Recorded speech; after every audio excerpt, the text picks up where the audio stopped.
For the lesson plan, like it says, you'll be given a scenario and an objective, which is built around a T for you to design your lesson. It should be grade appropriate and address, and your students should be able to master the objective based on your plan, right? What is so important is to give them the specifics. Vocabulary you will include is a must, and you need to be pre-teaching academic vocabulary, social vocabulary, utilizing visuals, having the students use the word in a sentence maybe, or write the word in a sentence. So, making sure that you provide everything they ask you for within detailed descriptions of procedures and activities. In the activities portion of it, I want you to make sure that you have included some differentiation of instruction, that you're using audio, visual, kinesthetic, tactile, that you've included or taken into consideration student skill level. And if you have, and the reasons and state the reasons you have and why you're doing it, connect the dots for them. And your informal or formal assessments or evaluations of students' learning. Another just additive for that, they've told you informal or formal assessments. A formal assessment would be like a quiz, an essay, a test. Informal is you were walking around listening to the different groups and talk, and that was one assessment, that to see if they got it and everyone understood. And then at the end of class, you also asked 2 questions, and you had the students write their responses down at the last 10 minutes of class. And then they turned it in as an exit ticket. Or you could say I had them do a think, pair, share. They talked about it and then made a revision and then turned it in as an exit ticket.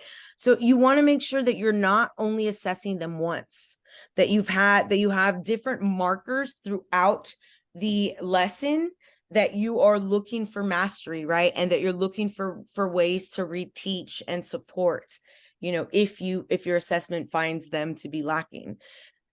On this one, like, could it be like any grade level? Like if we do like the questions or about the lesson, can it be done at any grade level, or it has to be certain grades? Well, I thought that they would tell you. I thought that they would say like for 7th grade, but maybe not. Maybe they'll just tell you for Spanish 1 or for Spanish 2, because for Spanish it's different, because it's about skill and not grade. For Spanish, because someone can decide in the 8th grade, like, you know what, I actually want to take Spanish, but I think you have to take it in when you're in you have to take a foreign language, but maybe they took a different foreign language like German, and they're like, you know what, I tried German, I don't want to do it, and actually I am going to take Spanish. So you might have some 8th graders in your beginner your Spanish 1 class, and likewise you can have students that took all of these Spanish classes in junior high, and they're now sophomores and they're in your advanced Spanish class, right? They're still sophomores and 10th graders developmentally, but their skill level should be that of, commiserate with whatever Spanish they're in. So it just depends on what class they told you, that they told you this objective is for. What is in the scenario that they give you? Okay, but like in your experience, like those questions can be done with like elementary students, or it would be too hard for them to do it like that. Like I'll say, what if they do like a 5th grade class? I'm not sure if 5th grade or 6th grade. No, 5th grade has a Spanish class. Can informal assessment be done like that? Like a questions at the end of a lesson, or too hard for them? You would ask them one question, that they can write about, and then they think, pair, share, which gives them a low risk opportunity to negotiate understanding, because you should have partnered them with somebody who's going to be beneficial. They're beneficial to each other. They learn from each other. And so they could talk about it, revise, and turn it in. But like maybe for 5th graders, you would have them, do something a little less complex, or maybe just ask one less question for them, but I really don't think they'll ask you them. They'll mostly ask you like, 7 through 12 type questions, 6th grade. Because although there are some campuses that do have Spanish classes, there's so few and far between in elementary. It's just ridiculous, to be honest with you. Like I paid for my kids in elementary in 1st and 2nd grade to take Spanish class, and it was once a week on a Tuesday in the fall, and it cost $287 per child for me to put them in their Spanish class, and it was after school. Wow. Yep. So it's and that's because they, go to what I assume is quite a good district that has a lot of important initiatives that they start and do before other districts. But I don't know why that isn't readily available and like for everyone, like it's not all parents were able to send their kids. Obviously, there was like 15 students in the class, but that was it from the whole school that either thought it necessary and or could afford it, because I'm sure there were other people that wanted to send their kids to Spanish class. But so yeah, but make sure that in the and it says here, it says detailed. You don't have to be super detailed about this. Please be detailed about this. List the vocabulary and then explicitly state that you will differentiate your instruction, your pre-teaching of academic vocabulary before the lesson begins with video, visuals, audio, and tactile as much as possible. Explicitly state that. Be detailed. Don't leave it up to their imagination. Like be explicit with it and utilize the vocabulary that they use, differentiate instruction by using visual, audio, and kinesthetic activities, ways of understanding. Got it.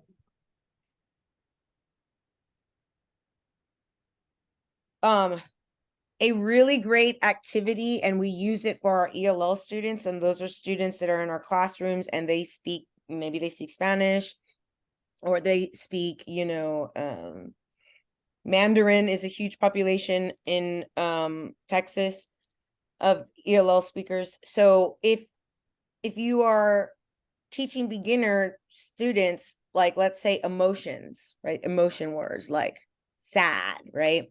There is a total physical response activity where you move with your body. So let's say you were doing a lesson in Spanish and you were saying llorar, llorar, llorar, and you would make the movements and have the students make the movements so that they remember llorar is cry, or enojar, and then they have to make a total physical response to it. Their brain is making a physical response to that language, that vocabulary. So you could use that as part of your vocabulary inclusion whenever possible, whenever applicable anyway. Okay, on that, like you're saying, so we can put like say llorar and then do an explanation of motions, like you said, like with their hands or imitate right. the say kinesthetic movements to help them identify the meaning of the word that they're using and have them orally say it. That's the thing. Everybody say llorar, llorar, and everyone says it and doing the motions. Okay. It's called and call it what it's called. It's called TPR, total physical response. And so like your actually we'll look it up really quickly.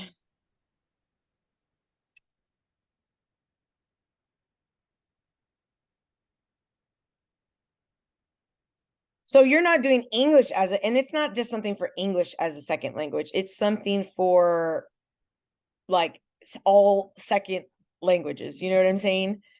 This one was like 12 years ago, but let's look at this one.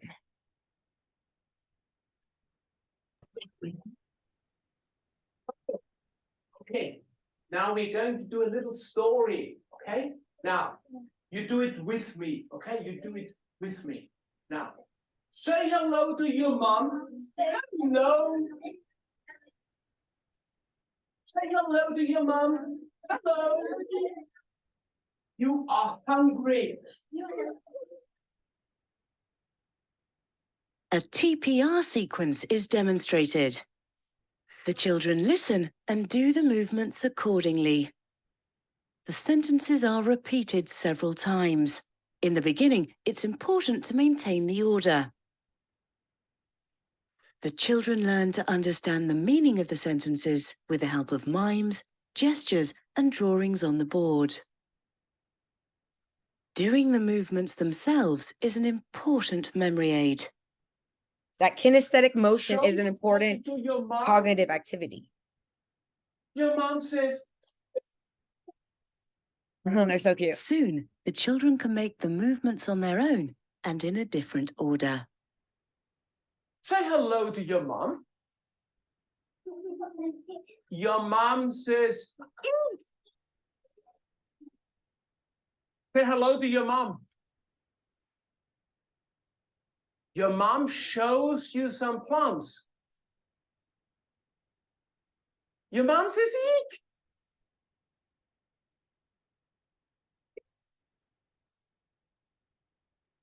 Hey, say hello to your mom. You are hungry. Your mom shows you some plants. Cut open a plant. Show the plant to your mom. Your mom says, "Ew." Very good. Okay, you listen to the CD and you write the numbers. Here we go. Say hello to your mom. It's 1. 2. You're hungry. The children listen to the sentences from the CD. They write the numbers by the pictures in their book. Afterwards, they compare their results. And here, Okay, that wasn't quite what I wanted to show you. We'll go back to the one for ESL.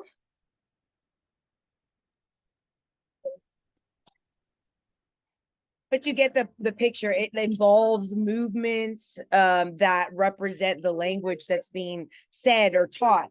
Should I So- be selling? Yes, well, I'm using TPR in my classroom because obviously it's the best way to teach kids. I have to say, I'm also using it in my classroom, and it is just simply the best way to teach young people.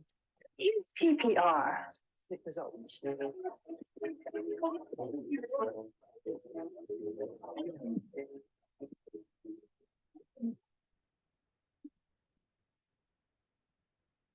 Hi, my name is Gemma Perry, and welcome to Mooncake.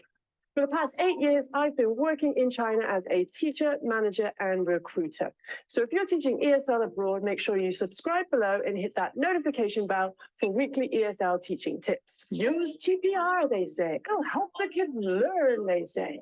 Is TPR? In today's video, I'm going to tell you exactly what TPR is and why you should be using it in your classroom. So let's start with the basics. See, in the way she's using it, it is as a second language. She's teaching English to her or the Mandarin students, but you would be teaching Spanish to the English students utilizing TPR in that same way.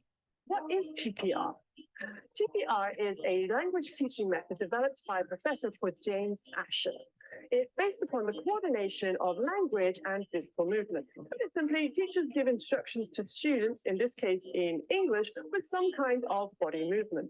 Students then respond by repeating that language and action together. A very simple example of So you would do it in reverse, like agarra la nariz, you know what I mean? And then the students would go to their nariz, right? Or like, or you could say in Spanish, like cover your eyes, o cierre los ojos, and then everybody has to close their eyes. Like that total physical response to vocabulary and language is what's here. But whenever she says you would say it in English, like obviously you would be doing what she's saying, but in Spanish or whatever language it was you were instructing or trying to get the students to acquire.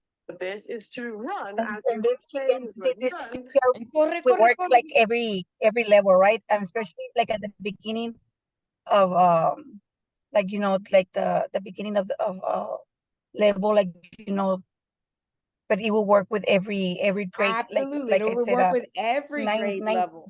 freshman, sophomore. Yeah, I Okay. mean, even the sophomores, like you could do like enojada, and they're learning all the vocabulary words and all the words that they need to learn. They also need to understand the physicality, the realness of it, and it helps connect the language to something real. And that's that physical emotion that they already have. We know what those emotions are in Sauceda. We just need to get access to the word. So practicing it, practicing the movements, the motions while saying the words out loud solidifies that vocabulary in their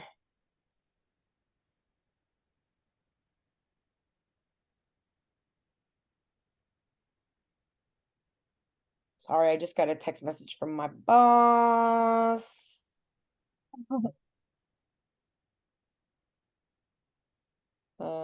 Can I check on the yes, I can. Sorry, I'm in class.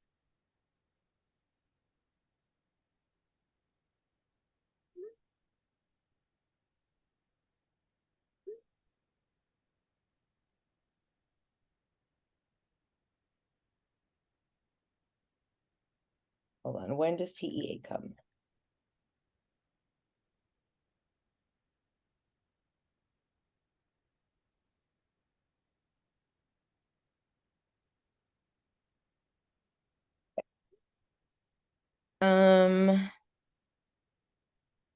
So you understand this, right? We don't have to watch the rest of it. Yeah, no, yeah, it's, Excellent. I get it. Where's the other thing? This. So yeah, making sure that you are like, show them what you know, be explicit with the particular things that you're doing. It doesn't have to be this huge, long, extensive lesson. Make it short and meaningful, and then assess the students. Make sure that you are in various ways, informally and formally assessing them. Okay.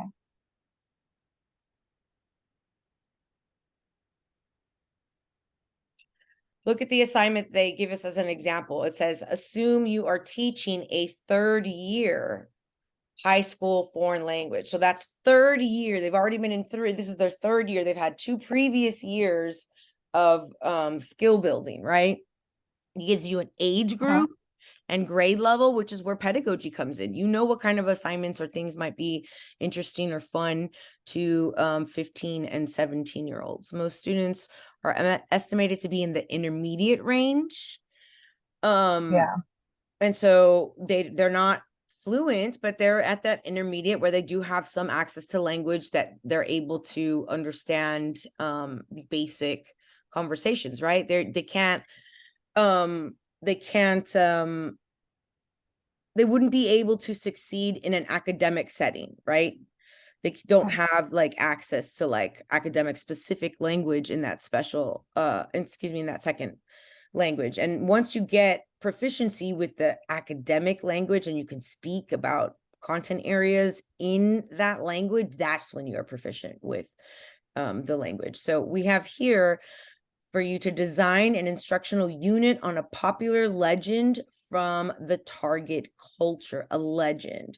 So you could do a, La Llorona, you could do, there's all different types of, popular legends. When every time they mention the foreign language or things like that, we're talking about people, or I mean students that they don't speak Spanish language at all, right? Like they're taking the Spanish as a second, as an I'll say like maybe like a second language, or to learn Spanish. Right. This is just students with English first language. Right. They have their first language is English. That's correct. Okay. Yeah, their first language is English. And so, but they've taken 2 prior years. So you are a third year high school foreign language class teacher. So all your students, and they're in different ages. Remember, I told you different students started at different grade levels with their Spanish class. So you might have 15-year-olds, but you might have 17-year-olds also in that class. They're getting ready to graduate, anywhere from, freshman, sophomore to senior in one class. But so there are different age groups, but they have the same skill level, or they should, because they've had 2 prior years, right? So they have some proficiency with Spanish, but not a lot. If you look at what intermediate range is, and you should know what these guidelines are, and I'm going to look them up first right now so we could just review them really quickly. It's important for you to know because they are going to tell you in the questions. Let's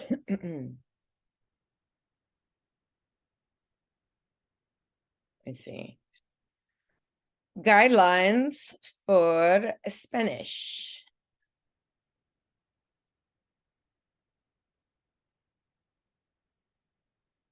And, you know, there's the different, you know, areas, listening, speaking, reading, and writing. But let's look at the speaking and let's take a look at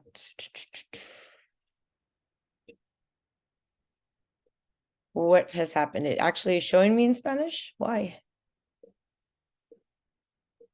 You know, I was reading about it before, and I couldn't figure out how to do it in all English because he gave it to me in Spanish.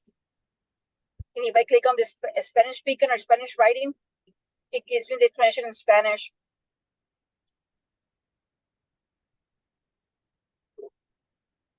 But the examples in English.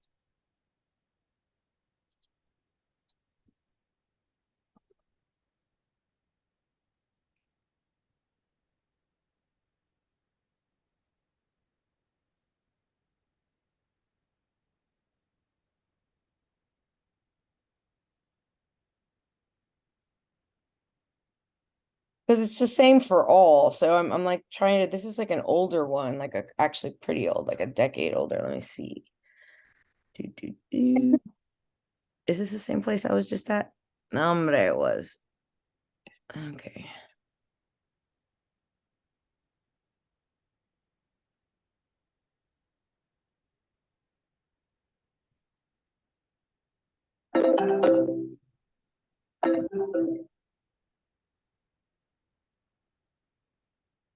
Sorry.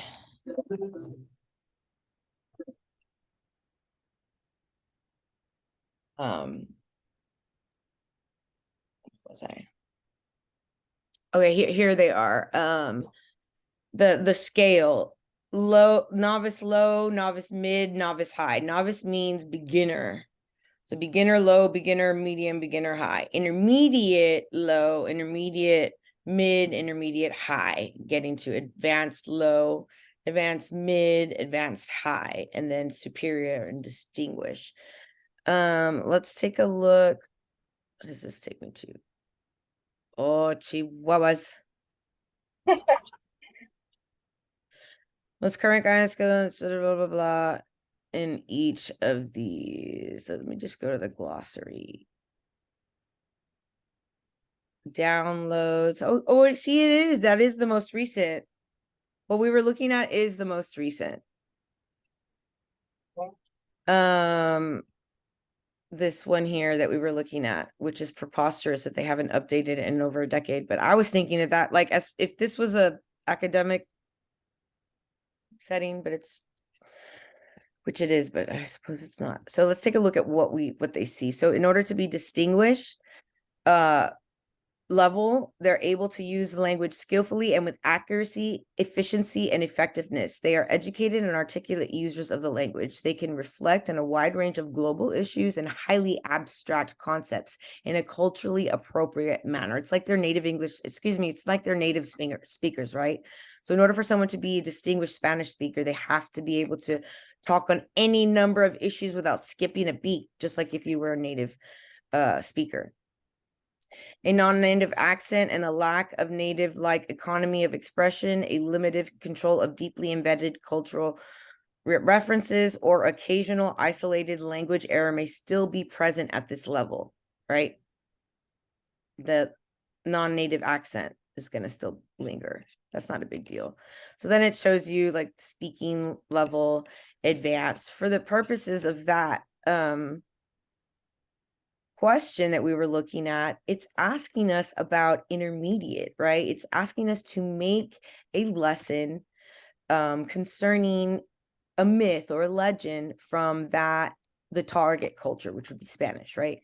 From some Spanish speaking culture, a legend, and have it be appropriate at the level of these types of speakers. So intermediate, they are able to ability to create with language when talking about familiar topics related to everyday life. So they can't think abstractly and talk about abstract and, you know, one-off topics that anyone brings to them. An intermediate speaker cannot do that. They don't have the language yet to discuss complexity and other ideas without that proficiency in the language yet. They're able to combine learned material in order to express personal meaning or personal messages. Intermediate levels speakers, they can ask simple questions and can handle straightforward survival situations or conversations. Produce sentence level language ranging from discrete sentences to string of sentences. Typically in the present time, intermediate level speakers are understood by interlocutors. I know that people who are listening, who are accustomed to dealing with non-native language learners of the language. So you have differing types of students. They told you it was just intermediate. You're gonna have some that are intermediate low. You're gonna have some that are intermediate mid. You're gonna have some that are intermediate high. I need you in your lesson plan to make sure that if they've told you you have intermediate students, that you make sure you supported your intermediate low students so that they can achieve mastery of that objective. You supported your intermediate mid students and your intermediate high. And so in order to do that, you have to look at to see what can they do and what things can we use to help them. So intermediate high speakers are able to converse with ease and confidence when dealing with the routine tasks and social situations. They're able to handle successfully uncomplicated tasks and social situations requiring an exchange of basic information related to work, school, recreation, interests, and area of competence. They can handle a substantial number of tasks associated with the advanced level, but are unable to sustain performance of all of these tasks all the time. Intermediate high speakers can narrate and describe in all major time frames using connected discourse of paragraph length, but not all the time. So they have it, but it's not always a go. And it's typically going to be with things that are comfortable or that they have acquaintance with. Intermediate high speakers can generally be understood by native speakers unaccustomed to dealing with non-natives, although interference from another language may be evident. The use of code switching, still using English, false cognates, making up words to make them into a word that it doesn't exist in that other language, literal translations and patterns of gaps in communication may occur. But if you take a look at it, and we're just going to skip mid because I want you to read that one on your own. And I'm going to put this in our LOTE, study guide. Like on this different levels on the same intermediate for the lesson plan to do specific like for each level, or can I just go as you know as one level intermediate, including everything Right, there? absolutely. But just make sure that you're providing support for all of them, right? For making sure that it's not too hard of a activity that only the intermediate high kids would get it, right? That you still are supporting the ones that are really on the intermediate low level. Okay. And but just like price specific medium, low, medium, or high, or just like you know like on the test. I'm talking about like when I take the test. I mean, you could if you wanted to say that you're differentiating for your intermediate, low, mid, and high as appropriate, you know? So And first time I can do that, even I just do like as a just whole. intermediate, yeah, absolutely. Speakers at the intermediate low sublevel are able to handle successfully a limited number of uncomplicated communicative tasks by creating. So you know, you might have to, for instance, the question that they were giving us, and it was about the myth or legend. You can have the students, you know, you direct instruct vocabulary words that you're going to be reading. You might use total response to, you know, a total physical response to help them with vocabulary to understand like the story maybe, and give them questions and or an activity that they'll have to like maybe talk or explain the story to another classmate, and that might be something that's very difficult for your intermediate low students. So you would want to make sure that you tell them that you are grouping the students and that you are grouping them so that you have intermediate high, intermediate medium, and intermediate low together in groups to help and learn from each other. Okay, got it. You know, when it asks you about the procedures and routines, let's go back to the actual exam. It says here, materials that you will use in the lesson, but the detailed description of the procedures and activities. And so one of your procedures would be, I have grouped these students to be a mixture of ability within intermediate. Intermediate lows will have intermediate high and intermediate mediums in there to build on skill level and to practice with.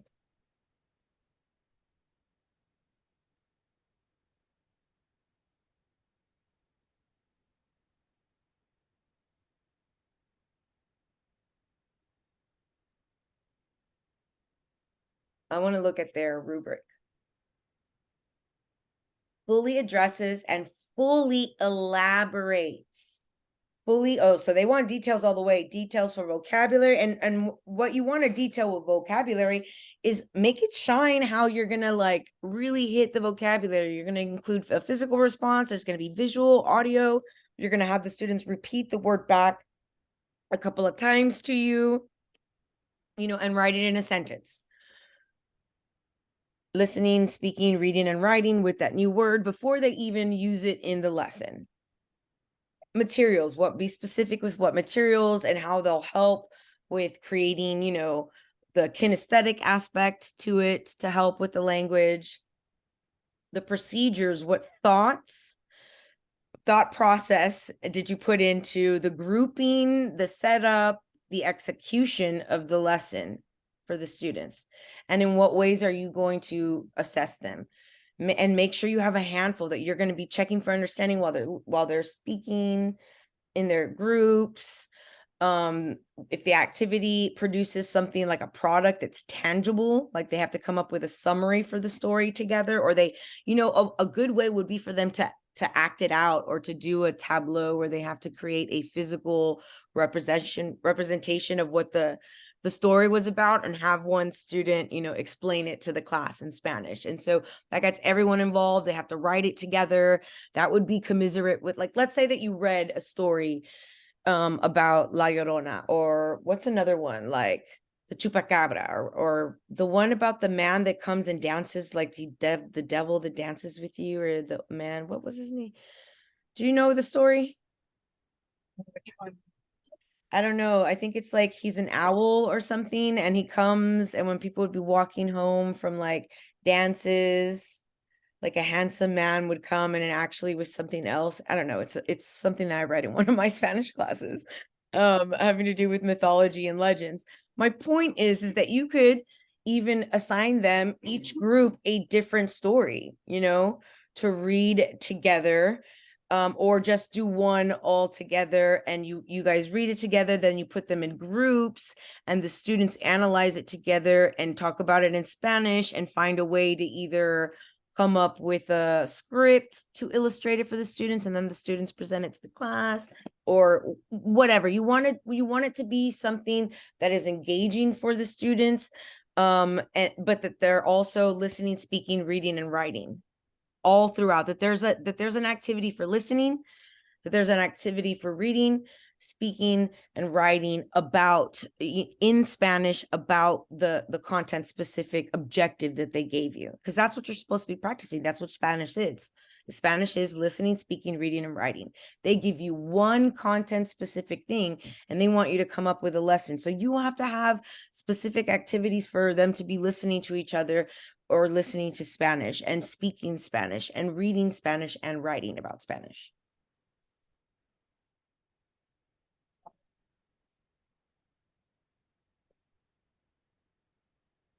All right. I'm so sorry. I am going to have to go.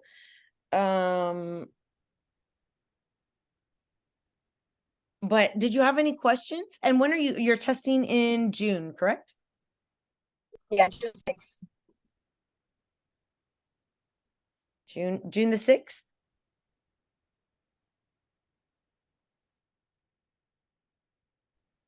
I'm sorry, Cindy, did you say June 6th?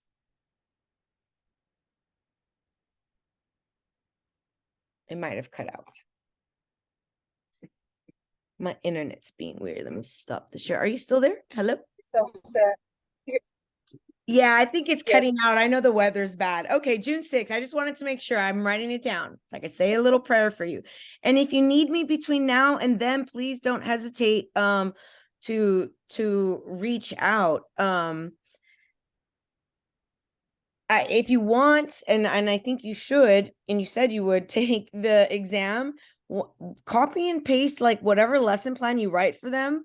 If you could just like take a screenshot or something so we can go over it and I can advise you on how to edit it for the better, or do the one that's available there that is there for practice that we were just discussing regarding intermediate and with mythology or legends for the target culture, and I'll take a look at it and we can discuss ways to sort of beef it up for your exam date.